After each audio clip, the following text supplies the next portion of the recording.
Ce message s'adresse aux athées, ceux qui ne croient pas en Dieu. Le fait de nier quelque chose qui est vrai, de nier la réalité, ça ne signifie pas que cette réalité-là ne s'appliquera pas sur toi. Et le fait de nier le Créateur, ça c'est quelque chose qui contredit la raison. Du moment que tu es doté de raison saine, tu parviens à la réalité que Dieu existe. Tout acte a nécessairement un auteur. Et toi qui n'existais pas, ton existence n'a pas été ni par ta volonté, ni par ton choix. Tu as existé parce que ton Créateur a voulu te créer et t'a fait exister après que tu n'existais pas. Et quelle ingratitude de nier le Créateur qui t'a créé.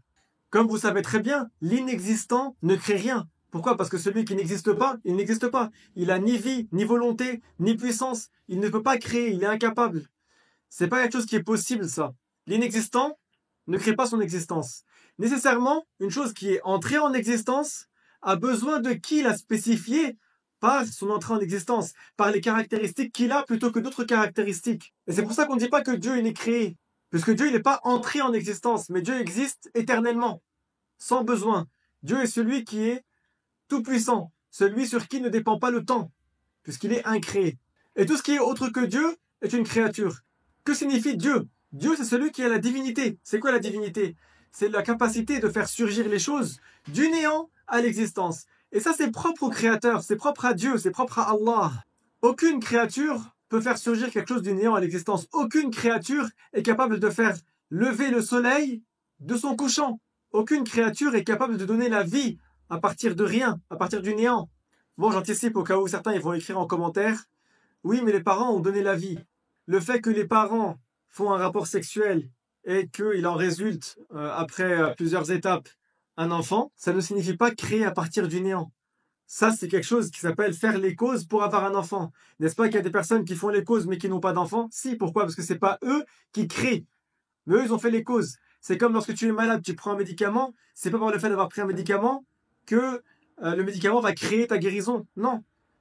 Combien de personnes sont malades, prennent le même médicament qu'une autre personne, ne guérissent pas, mais l'autre personne guérit. Parce que par le fait de prendre un médicament, c'est une cause par laquelle on recherche la guérison.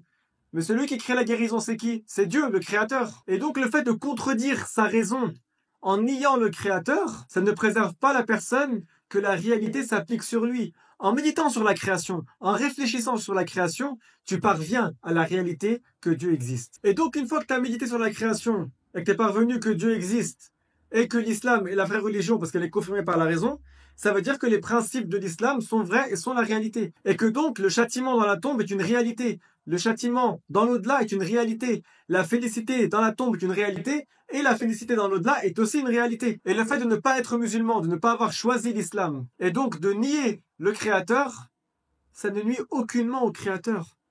En réalité, tu nuis à toi-même. Et uniquement à toi-même. Parce que dans ta tombe, tu seras tout seul.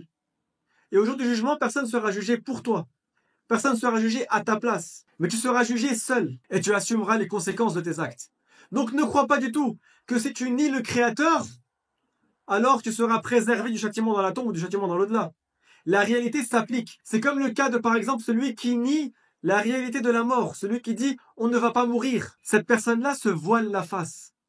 Cette personne-là se cache de la réalité. Elle essaie de fuir cela, mais en réalité, elle ne fuit rien. Parce que la mort est une réalité. Et qu'elle la nie ou qu'elle ne la nie pas, cela va l'atteindre. Pourquoi? Parce que c'est une réalité. Donc c'est à toi de te réveiller avant que la mort ne te réveille. Mais ce sera trop tard. Walhamdulillahi Rabbil Alamin.